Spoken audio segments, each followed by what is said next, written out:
Pilipinas got to prepare for this powerful combination. Sila ang power judges para sa biggest comeback season ng Pilipinas Got Talent. The Boss, FMG, Freddie M. Garcia. Marami na akong akta nakita. Gusto kong mapahanga talaga. You got it. The New Gen Matinee Idol, Ronnie Pangilinan.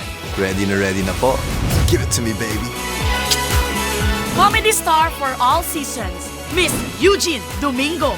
Hindi na talaga ako madali ma-impress. I mean, yung standard, oh. So, show me what you can do.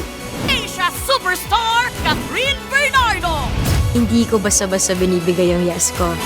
Pero sobrang excited ko mapanood kayo lahat. So, see you sa auditions. Got to prepare your talent para humarap sa ating power judges. Para sa biggest power comeback season ng Pilipinas Got Talent.